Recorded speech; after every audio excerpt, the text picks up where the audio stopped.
दोस्तों आज के इस डिबेट में अंजना ओम कश्यप ने इथनॉल पेट्रोल पंप के ऊपर बीजेपी से पूछे हैं बहुत ही कैसे सवाल, और साथ ही साथ मनीष कश्यप जी ने भी बहुत ही बढ़िया तरह से डिबेट की है। तो वीडियो को अंत तक देखें। अगर वीडियो आपको पसंद आता है तो जाते जाते वीडियो को लाइक कमेंट शेयर करना ना भूलिए, क्योंकि वीडियो बहुत ही मजेदार होने वाला है।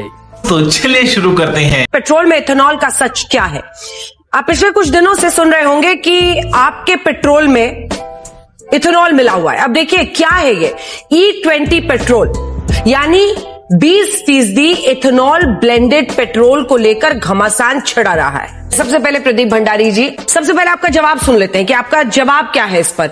क्या लोगों के पास ये चॉइस नहीं होना चाहिए कि वो क्या खरीदना चाहते हैं? देश के अंदर मेजॉरिटी 40% इथेनॉल मक्के के किसान से होता है, जिसमें वाटर इंटेंसिटी बिल्कुल नहीं रहती, जिसका रेट 1200 से बढ़कर 2400 हो चुका है। किसानों को फायदा हुआ है। तो ओवरऑल अगर आप उठा के देखेंगी, भले वो किसान की बात करूं, मिडिल क्लास की बात करूं, इकोनॉमी की बात करूं या गाड़ी की बात करूं, ये पूरा का पूरा जो चला जा रहा है कि भाई इससे खराब होने वाला है, कहीं तथ्यात्मक नहीं है। इसीलिए जब लोग जंतर मंतर पे प्रोटेस्ट की बात आई थी, 25 लोग प्रोटेस्ट पे नहीं आए थे। 10 सेकंड अपनी बात कंप्लीट करूंगा। अब इससे फायदा क्या होगा? गाड़ी को तो फायदा होगी, किसान को फायदा होगा, मिडिल क्लास को फायदा होगा, पर बड़ी बात मैं आपको बताता हूं फायदा क्या होगा। 1,90,000 करोड़ जो हमारा बिल है वो कम होगा। साथ में कोई भी गाड़ी अंजना जी जो सड़क पर आती है, वो ऐसे नहीं है कि किसी ने बोल दी गाड़ी सड़क पे आ जाओ।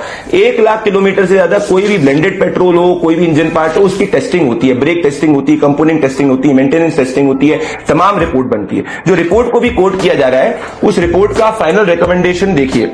वो फाइनल रिकमेंडेशन ये कहता है कि अप्रैल 2025 तक E20 ब्लेंडेड पेट्रोल हो जाना चाहिए। तो जो इसका विरोध कर रहे हैं वो सिर्फ और सिर्फ लॉजिकल बात नहीं कर रहे, या फिर उनका कोई दूसरा एजेंडा हो सकता है। अगर तथ्यात्मक यहां बात करें तो ये देश के हित में, देश के मिडिल क्लास के हित में, देश का फ्यूल है। ठीक है मनीष कश्यप जी, वो कह रहे हैं मिडिल क्लास के हित में है। मेरे पास मैंने गूगल पे सर्च मारा है और वो चीजें मैं दिखा रहा हूं।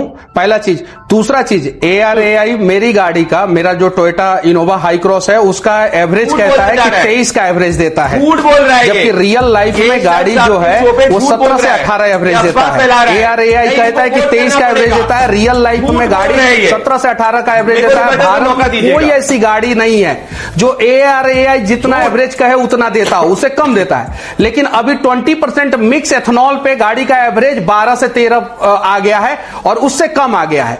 तो ARAI अगर कह रहा है कि 3 से 6% अगर डाउन हो रहा है, तो भाई इतना ही बता दिया जाए कि 3 से 6% क्यों डाउन हो रहा है। पहला चीज। दूसरा चीज ये बता दिया जाए 20% अगर मिक्स किया गया तो पेट्रोल का रेट कम क्यों नहीं किया गया।